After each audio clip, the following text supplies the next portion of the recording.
Everyone, last video में हमने front part की कटिंग कंप्लीट की। तो ब्लाउज बनाने के बाद हमारे ब्लाउज का लुक कुछ इस तरीके का आने वाला है। अगर आप भी इस तरीके का ब्लाउज बनाना सीखना चाहते हैं तो वीडियो को पूरा देखिएगा।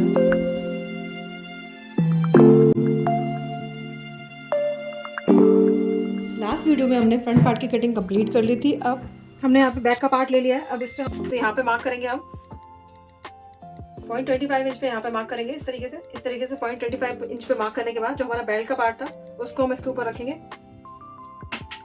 तो ये हमारा जो बेल्ट का पार्ट है इसको हम इस तरीके से रखेंगे, इसके ऊपर यहाँ से मिलाते हुए रखेंगे और जितना क्रॉस ये जा रहा है उसको उतना क्रॉस जाने देंगे। यहाँ पे मार्क करेंगे,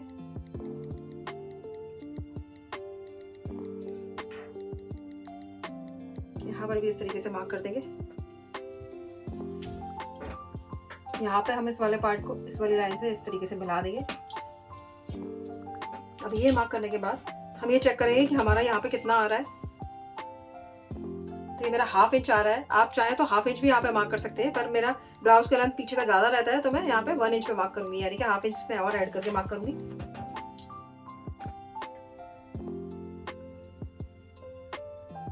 और यहाँ पे इस तरीके से हम लाइन ड्रॉ कर लेंगे। अभी लाइन ड्रॉ करने के बाद हम पीछे शेप देने वाले शेप देंगे। तो मैं यहाँ पे कितने इंच की शेप देने वाली हूँ, यहाँ पे ½ इंच हमारा सिलाई का ऐड हो जाएगा। और यहाँ पे मैं 3 इंच की बेल्ट देने वाली हूँ पीछे। तो यहाँ से मैं 3 इंच पे इस तरीके से मार्क करूंगी। इसमें मैं आगे सिलाई का ऐड नहीं कर रही हूँ, अभी आगे मैं बाद में सिलाई का ऐड करूंगी। अब ये मार्क करने के बाद ये जो लाइन है हम इसका सेंटर निकाल लेंगे।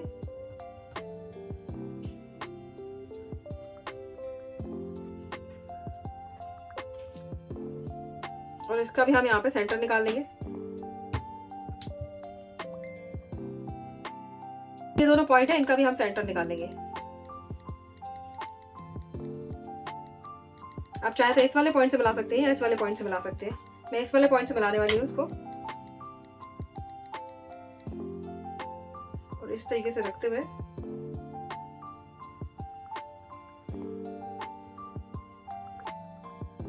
इस वाले पॉइंट से इस वाले पार्ट को मैंने मिला दिया है यहाँ पे। अब यहाँ पे भी हमारा सिलाई का ऐड होगा, यहाँ पे सिलाई का ऐड होगा क्योंकि मैंने इसमें सिलाई का ऐड नहीं किया, यहाँ पे सिलाई का ऐड कर दिया है। अब यहाँ पे मैं मार्क करूंगी तो यहाँ पे मैं 1.5 इंच पे मार्क करूंगी इस तरीके से। और यहाँ पे मार्क करने के बाद हम यहाँ पे मार्क करेंगे तो हम इसका सेंटर निकालेंगे।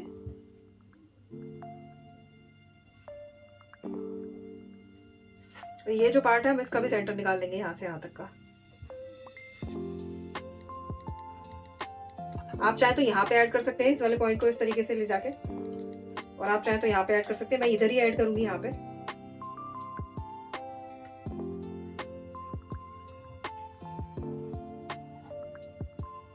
तो इस तरीके से लाइन मार्क हो गई। मुझे यहाँ पे ऐड नहीं करना सिलाई का, यहाँ पे भी सिलाई का ऐड करना है इस जगह, यहाँ नहीं ऐड करना। यहाँ पे हम हुकाई देंगे तो हम यहाँ पे सिलाई का ऐड करेंगे। बाकी इस तरीके से मार्किंग कंप्लीट हो गई है। ये भी हम माइनस कर देंगे। अब इस वाले पार्ट को भी हम कट कर लेते हैं।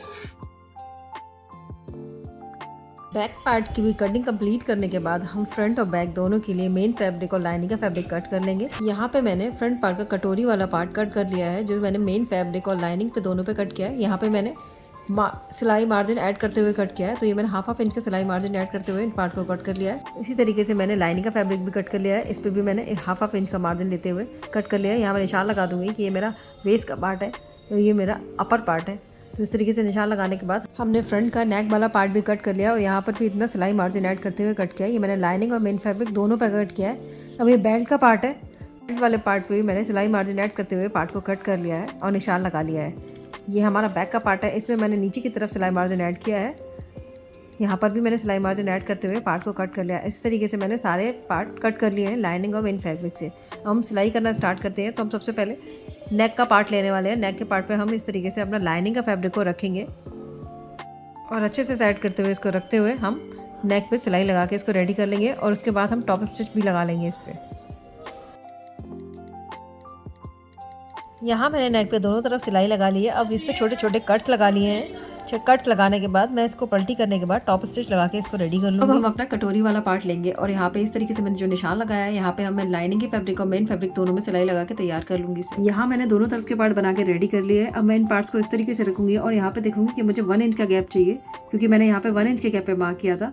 तो इस तरीके से रखते हुए मैं यहाँ पे ऑल पे लगा के सेट कर लूँगी और यहाँ पे टाका लगा के इसको तैयार कर लूँगी। यहाँ मैंने टाका लगा के इस वाले पार्ट को तैयार कर लिया है। अब नीचे वाला पार्ट जो कटोरी वाला पार्ट जहाँ पे मैंने सिलाई लगाई थी, इसको इस तरीके से रखेंगे और इस पर सिलाई लगा के इसको तैयार कर लेंगे। इसी तरीके से हम मेन फैब्रिक को भी रखेंगे और सिलाई लगा के दोनों पार्ट को हम तैयार कर लेंगे।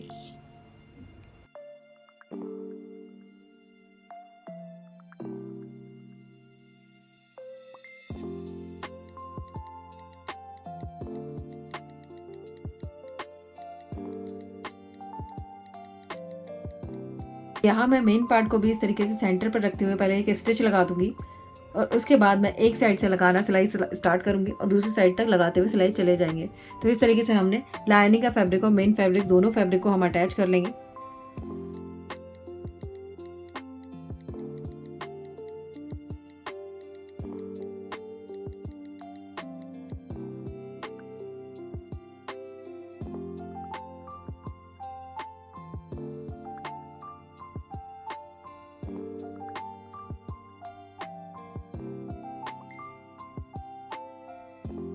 यहाँ पे सिलाई लगा लेंगे और सिलाई लगाने के बाद हम इस पर छोटे छोटे कट्स लगा देंगे। इस तरीके से कट्स लगाने के बाद हमारा फैब्रिक अंदर की तरफ अच्छे से टर्न हो जाएगा, तो इसे अच्छे से सेट कर लेंगे हम इस तरीके से। तो ये देखिए हमारा दोनों तरफ का पफ बन के रेडी हो गया है। अब हम इसमें कप्स को अटैच करेंगे। तो यहाँ मैंने इस तरीके से कप्स को ले लिया है। अब इसका हम सेंटर निकाल लेंगे और सेंटर पे मार्क करने के बाद सेंटर पॉइंट को हम इसके अपेक्स पॉइंट से ज्वाइन कर देंगे, तो हमारा कप ज्वाइंट हो जाएगा। तो इस तरीके से रखेंगे और हम इस तरीके से रखते हुए ज्वाइन कर लेंगे यहाँ पे।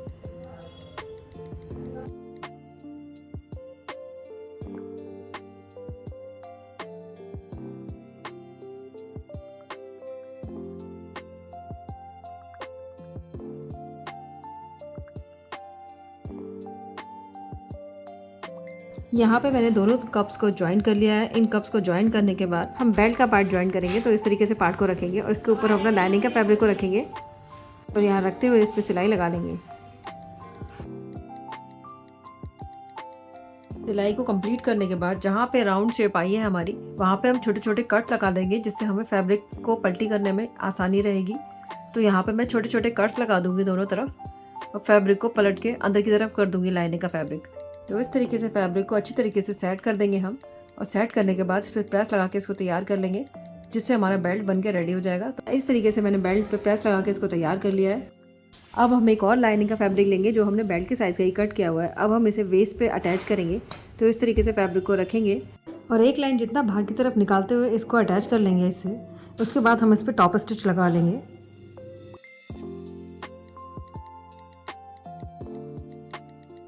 यहाँ मैंने फैब्रिक को अटैच करके टॉप स्टिच लगा के इसको रेडी कर लिया है। तो ये देखिए हमारा कुछ इस तरीके से आएगा। तो हमारे बेल्ट में हमने 2 लाइनिंग के फैब्रिक अटैच किए हुए हैं। तो इस तरीके से लगाने के बाद अब हम इसे अपने मेन पार्ट पे रखेंगे।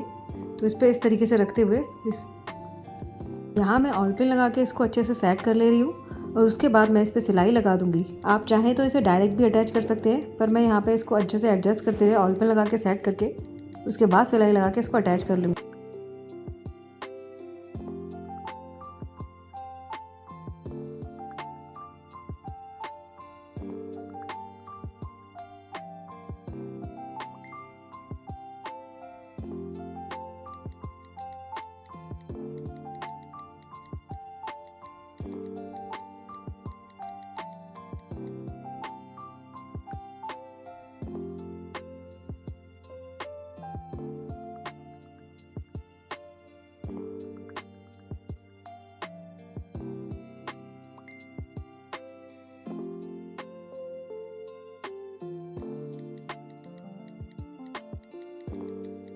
हम बैक पार्ट भी तैयार कर ले। तो इस तरीके से मैं लाइनिंग के फैब्रिक इस पे रखूँगी और यहाँ पे पिन से अच्छे से सेट कर दूँगी इसको और उसके बाद यहाँ पे मैं सिलाई लगा के इसको तैयार कर लूँगी।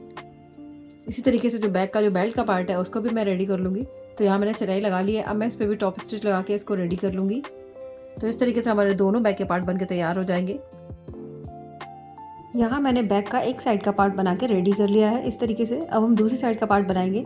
तो यहाँ जो मैंने सिलाई लगा के इसको तैयार कर लिया था, इसको इस तरीके से लेंगे और इसको इस तरीके से फोल्ड करते हुए हम अपने दूसरे फैब्रिक के साथ रखते हुए उसके अंदर रख देंगे और हम इसको सिलाई लगा के तैयार कर लेंगे यहाँ पे। तो ये देखिए इस तरीके से मैंने बैक का पार्ट भी तैयार कर लिया है। यहाँ पे हुक आई की पट्टी भी लगा के मैंने रेडी कर लिया है। तो दोनों तरफ के पार्ट हमारे जब रेडी हो गए तो अब हम इनके शोल्डर्स को ज्वाइन कर लेते हैं। तो इसको इस तरीके से रखेंगे और बैक पार्ट को इसके ऊपर रखते हुए हम दोनों तरफ के शोल्डर्स ज्वाइन कर लेंगे। शोल्डर्स को ज्वाइन करने के बाद अब मैं इसमें फिटिंग का मार्क लगा लूँगी, जो कि मैंने 1.5 इंच पे लगाया था। तो मार्क लगा के रेडी कर लेंगे और उसके बाद हम स्लीव जोड़ के मैं आपको दिखाती हूँ इसका फाइनल लुक, ये हमारा किस तरीके से रेडी हुआ है।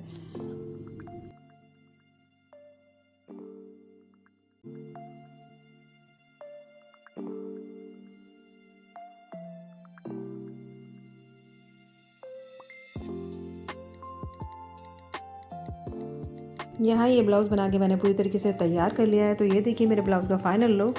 कैसा लगा आपको फाइनल लुक इसका, कैसा लगा वीडियो? अगर अच्छा लगा हो तो लाइक शेयर सब्सक्राइब जरूर कीजिएगा। Thank you.